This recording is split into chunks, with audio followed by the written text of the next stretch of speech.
So this one is all about what Congress kind of does in their day-to-day business.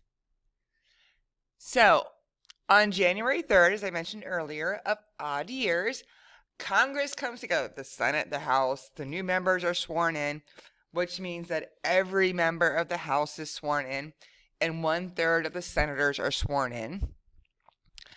Opening day of the House is a little bit more chaotic because, again, as I said, every single member of the House has been newly elected, whether they are reelected or their first time members. They're all just face election, and they select the speaker. Now, this is generally speaking, the highest ranking person of the majority party. So if the Democrats are in charge of the House, like they are now, they vote on the speaker, and they have chosen Nancy Pelosi. Now, the funny thing is, there's actually no rule that the Speaker of the House actually has to be a member of the House, which is interesting. And they adopt their rules. Mostly they're readopted. These kind of, oh, this one worked last year. We'll keep doing this one. Now, the Senate is a lot more organized because only 1/3 of them have faced elections. So it's more of what's called a continuous body. And then usually in late January or early February, the president, per the Constitution, delivers to both houses of the Congress what's called the State of the Union message. And this is where the president gets a chance to lay out where he thinks our country is and where he wants to take our country.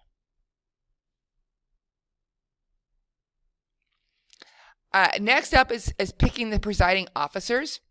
So as I mentioned with the Speaker of the House, super powerful position.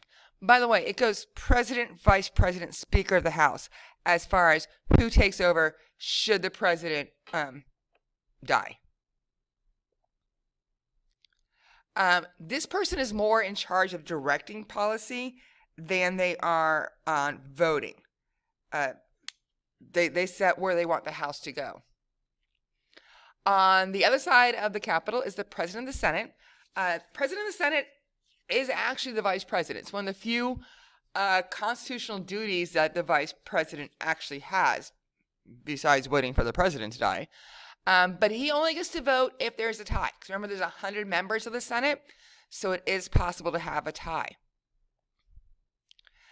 So really, the leader is called the President pro tempore, and this is the leading member of the majority party. Currently, it is Mitch McConnell from Kentucky.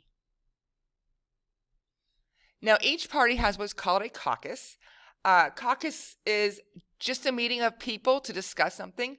So you can get together with your friends and caucus something. In this case, these are a caucus of like-minded, of the same party, members of Congress. Then we have our floor leaders, and these are people who help direct the votes, and they're the ones who kind of are the wheeler dealers, making deals. I'll give you this if you give me that kind of deal. And they can oftentimes be spokesmen for the party. If your parents or you watch national news, you'll see they're oftentimes interviewing members of Congress, whether it be the Senate or the House. And these tend to be higher ranking people who can be spokespeople for the party. Then you have what's called party whips, and they assist the floor leaders. How I was taught this one when I was in high school like you, or they're the ones who whip the rest of the members into shape and get them to vote a certain way. Okay, go ahead and pause this video and go to your Google Slides and click on this crash course video. It is about committee members and leadership in Congress. And watch the video. Okay, there are not a ton. There are a bunch of committees in Congress, and each committee deals with a very specific issue. It could be agriculture, it could be business. There's one on air and space. And each committee has a chairperson, and there are committees in the House, and there are committees in the Senate. Now, the committee chair people are super important. They kind of decide what bills get to go through. And the chairperson is always a member of the majority party.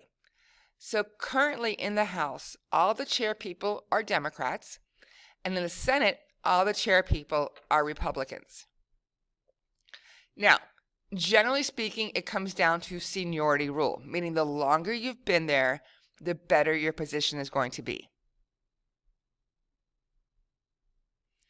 That is good because you get more experienced leaders who are, running things.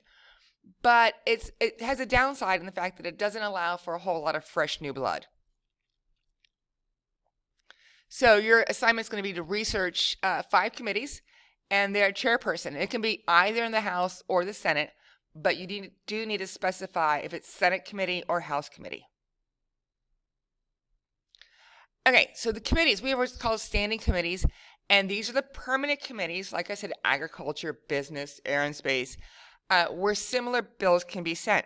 So if I had a farm bill, like I wanted to give subsidies to farmers to research new, weed control.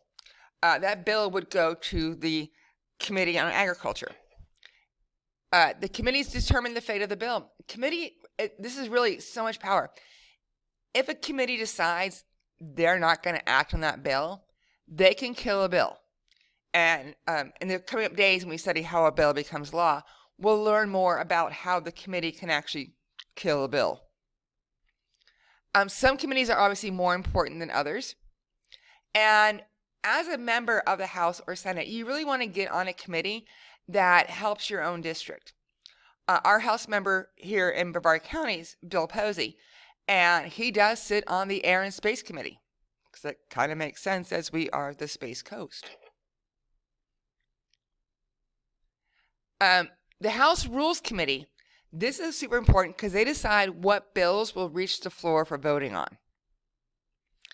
We also have select committees, and these are established for specific purposes, whether it be investigating something. Impeachment was a select committee. Then we have joint and conference committees. A joint committee is made up of members of both houses. So it has members of the House of Representatives and members of the Senate. A conference committee, and when we get into how a bill becomes law, we'll get more into detail about this one as well, is members of both the House and the Senate, but their goal is to take the bill that came out of the House and the bill that came out of the Senate and merge it into one bill that can be voted on. Okay, I'm going to pause this video and jump on over to your slides and watch the next crash course video. Now here is your vocabulary for this section. Once you finish all of this, you're going to turn in the one big Google Slides for your assignment. And have a great day.